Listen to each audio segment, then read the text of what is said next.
Hello, Long Island, and welcome to Long Island Legal. My name is Joe Campolo. I'm the managing partner of Campolo, Middleton, and McCormick. We're a full-service law firm located in Ronkonkoma, right at the Islip MacArthur Airport.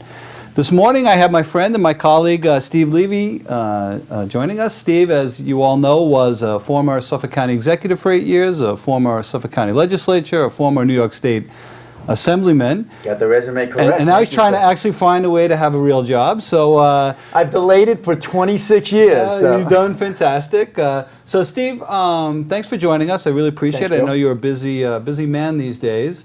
One of the things that I want to talk to you about is your Center for Cost-Effective Government, which I think is a very, very important organization here on Long Island. Can you tell our viewers a little bit about the mission and what you've been up to post-elected official? Well, thanks, Joe. Yeah, you know, I still, even after leaving government in the end of 2011, still have the political and governmental juices flowing, and you want to get them out because, you know, still to this day, you look at something on TV, you don't like it, throw the shoe at it and say, change that, do something different.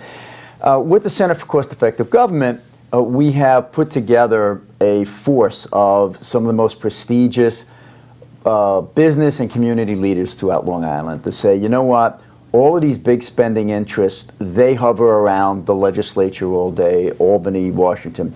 Who's there for taxpayers? And our organization is there to try to help make New York State and Long Island more affordable. And I want to thank the law firm, Campolo, Middleton, and McCormick, for actually providing us with the hosting, with the legal startup and everything else to make it a reality. And I think we're doing some pretty good things, being a force out there to try to keep control over crazy costs here on Long Island and elsewhere. Right, so what would your advice be? So young, idealistic buck like you were many years ago that wants to get into public service, right? The climate clearly has changed over the 30 years since you first got involved. What are the changes you see, and what sort of advice would you give somebody looking to become a public service right now? Well, first you have to have the fire in the belly. Secondly, you've got to have a very tough skin. We talk about this all the time. You know, you're out there. You know, Abraham Lincoln, if you were Jesus running for office today, there would be people, you know, calling you names, fighting you. In my best time, and at one point I was polling higher than any elected official ever did in Suffolk County, there were still 30% of the people, 25% of the people who will not agree with you, who will call you certain names, who will vote against you. So you have to be willing to put up with that. I remember when I was first running for office, I didn't have much support, I didn't have much financial backing, but I went knocking on doors because that's the great equalizer. It didn't matter if they were Democrat, Republican, Independent, knock on all the doors, and you're going to get a lot of them slammed in your face. So I'd say to those young people, you know, you've got to be willing to put up with a little of that rejection because the gratification that you will get from being able to help people will far outweigh that. But you've got to have the resolve, you've got to have the thick skin, and you've got to have a lot of energy because campaigns are grueling, and you've got to be decisive, you've got to be willing to make decisions and live with them and understand some people are not going to like them, but if you think you're doing it for the greater good, it will be very, very fulfilling. So you would encourage young people to get involved in public service? I mean, there's a lot of cynicism nowadays, but you would encourage it. I really would. I think it is an important calling. You know, again, Abraham Lincoln, if you saw the movie Lincoln, okay, he's revered right now, but you know, he might have been indicted for some of the things he was doing back then because of all the scrutiny that you have right now. 24/7 cable. When I first started off at the county legislature in 1986, you would have a weekly news cycle on your weekly newspapers. And then maybe you'd have a daily news cycle at Newsday, okay?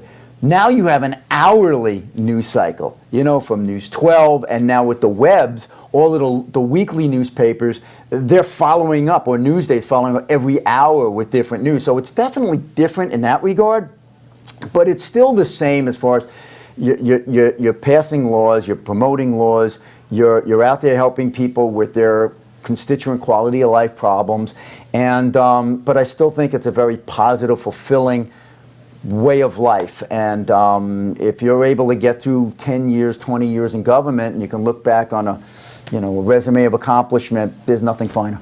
Yeah, I remember Barack Obama saying, you know, on any given day, 40 to 50% of the people out there hate his guts, and every hour Fox News' mission is to make sure he knows it. You know, it's tough with the media. So I know you've had, you know, your own history with media, and you've published a book about it. Isn't that correct? Yeah, it should be published probably within the next month. It's called Bias in the Media. You know, I'm a rare official where I was both a Democrat and a Republican, and I don't get wrapped up in the party labels or the philosophy. I try to go with common sense. You're that kind of guy too. I think most people are issue-based, issue-oriented. I think most people like fiscally conservative. They're very concerned about not having their money wasted, but they're socially moderate. You know, not on the extreme on either side. That's where most people are, and you know, I pretty much try to be there as well. Yeah, they say that the media is now the fourth arm of the government, right? So you got the executive, the legislative, the judicial, and the media, and it's tough. If somebody gets on the wrong side of the media for whatever reason, it becomes an uphill battle. So there's this cynicism I see certainly with young people. I taught at Stony Brook for a number of years, and people wanted to get as far away from government service as they possibly could because of that. Yeah, magnifying glass, you know? It's so negative now, you know. So, you know, I think the reason why Watergate was such a big deal was before that, it was just this assumption that the higher institutions in America were so revered, you know. And then after that, everything got so cynical and everything got so negative, where now you could have so many things going with, whether it's IRS, Benghazi, it's kind of like fluffed off. It's like, oh, well, that's just the way it is. And that's unfortunate, because I think most people who get involved in public service really do get involved for the right reason. But, you know, going back to the previous question with the book Bias in the Media, I was saying how I've been both a Democrat and a Republican, but I had heard from all of my friends when I was a Democrat, all my Republican friends saying, "Oh, the media is so biased, liberal biased," and I thought they were, you know, just whining. Say, "Knock it off," you know, it's pretty balanced. Once I switched to Republican, I found out, you know, their complaints were really understated. There is a tremendous bias within the media, and that's basically because, look, when you're in college, if you're a conservative kid, you're a Republican kid, you're going to go into finance, you're going to go into banking. That's where you're going to gravitate. Right. You're a liberal kid, you're going to go into social work, you're going to go into journalism, you want to save the world, you want to do this and that. I think that's just the nature of the beast. And you look at the polls, like I would say, you know, 90% of those within the journalistic community consider themselves liberal. You know, 4 times as many consider themselves Democrat from Republican. So the book is about that, and having experienced it myself, you know. So there. And it does lead to that cynicism from people, because there's that gotcha mentality out there quite a bit. But if you're willing to get past that and concentrate on the policy, which is what we're doing with the Center for Cost-Effective Government, very, very fulfilling. And I want to thank the law firm, Campolo, Middleton, and McCormick.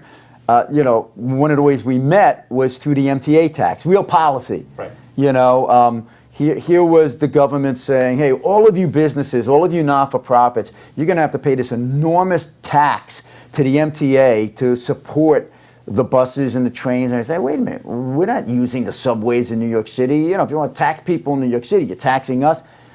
Your firm went out there, led the fight, got it eviscerated in the courts. It was, you know, later some political decisions and higher up. But I was really impressed by the great work that you guys did. And I said, those are the kind of guys I want to associate with. Yeah, it's been great having you along. So you were just honored by the Sayville Chamber of Commerce the other night, which was a very nice event that I was happy to be at that.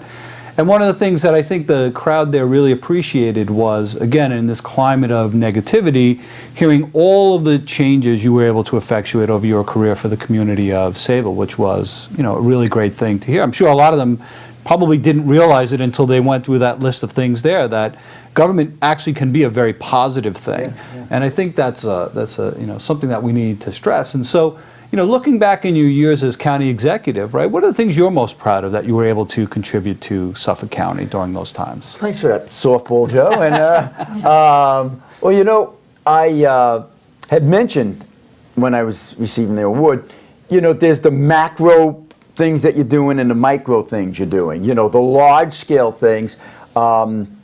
Very, very proud of basically changing the dialogue in Suffolk County. I think there was so much emphasis on spending more money doing more programs, and money was going to be the answer to everything. And you know, my MO when I was first running for office, as I said earlier, I had no money, I had no backing. I won a 300 vote squeaker my first time out as a 25-year-old kid at a law school by knocking on doors. And when I went around, it was the greatest poll you can ever imagine. Every house you went to, and I said this, you know, in my speech the other night, Democrat, Republican, Independent, didn't matter. People were having a tough time affording to live on the island. And my point was, well, all the programs in the world don't mean a hill of beans if you can't afford to live here in the first place. You know, tell me what you're going to do for my kids. Okay? You know, the number one thing you can do for my kids is allow me to stay here so my kids can go to the school. So I tried to change the attitude and the whole dynamic where now we'd be saying, look, we only have so much money in the pot. Rather than looking at what we want to spend, let's first look at what we need to spend on, and then the rest, let's give people a break so they can keep their taxes under control.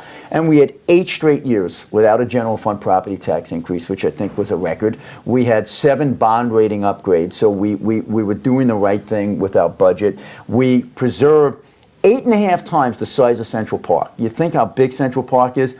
In our 8 years, we preserved 8 times that amount of property for our future generations. We're proud of that. Crime was cut by 20%, even though we were lowering the cost increases in that police department by civilianizing and just radically changing the culture there. We brought big companies like Canon and 2,000 jobs, and we were very pro-economic development. We were big on sewers. Sewers became a dirty word, no pun intended, right. After the Southwest Sewer District. We said, look, you have to have sewers for the environment if you want to grow your economy. So those kind of things are items I can look back on and say, we have a proud legacy. But I also mentioned, like the little things for Sable, getting them sidewalks, downtown beautification, you know, making sure our police foot patrolmen were staying there, getting soccer fields for the kids. It was a long 26-year career, and you look back and say, well, that's why you got involved in the first place. Right, so the macro issues are always the sexy issues, but the shovel and pick work is really what makes the changes in people's lives. Yeah. Last issue to talk about is the Long Island economy, right? So Long Island's continued to get hammered here in the Northeast, storm after storm. What is your outlook for where Long Island's going over the next few years, where Suffolk County's going, where the economy is going to be driven? What is your outlook for that? We're really at a crossroads. We don't know where we're going to end up because we don't know which fork we're going to take. You know, being associated with a local firm such as yours, and let me give a shameless plug. I mean, the reason I like the firm, Campolo, Middleton, McCormick, is it's not one of these glitzy New York City firms that charges, you know, ungodly amounts. It's not a 1 or 2 mom and pop shop that can't get into the expertise. It's that perfect mixture of being able to give high quality advice at a very reasonable cost. And what I've seen being associated with you guys, where you specialize mostly in that business law and having all these businesses come forward, is that I'm seeing firsthand, you know, how much these businesses are still struggling and how much they reach out for us for help. And it's important. So going back to the question, where's Long Island going to go? It depends if we're kind to these businesses or we try to run them off the island. And when you make it so hard to do business here, so hard to live here, with all of the overregulation and, you know, all of the high taxes, the high electric rates, the 2 years it takes you to get a permit. You know, people go to Carolina and they say, man, I can live in a mansion for $2,500 a year taxes, right. And you know, I'm paying $200,000 for it, and I'm opening up a business there, and they roll out the red carpet, and I get my permit approved in 3 months. We don't have that here. And it used to be, Joe, that years ago, it was a higher cost of living here, but you put up with it because the income gap was tremendous between right. here and Florida or Carolina. It's not so much that way anymore now. Right. You know, the wages here have not kept pace. So the wage gap between our area and other areas is not too much, but the cost differential is tremendous. So that's what you see in this exodus. So where are we going to be? It depends if the elected officials here get it, that you can't tax people out of their homes, that you can't make it unhospitable for our businesses to remain here and thrive here. I'm very happy to be associated with Campolo, Middleton, and McCormick. You guys get that. You're helping businesses throughout Long Island, and I want to continue helping you and businesses in that regard Right. going forward. I mean, our philosophy is don't kill the goose that's laying the golden eggs, right? If Long Island's our home, if Long Island's the goose, don't kill it. Right. So thanks, Steve. We're here today with Steve Levy, former county executive, executive director of Center for Cost-Effective Government, and of counsel to Campolo, Middleton, McCormick. Thank you all for joining us, and we'll see you next week.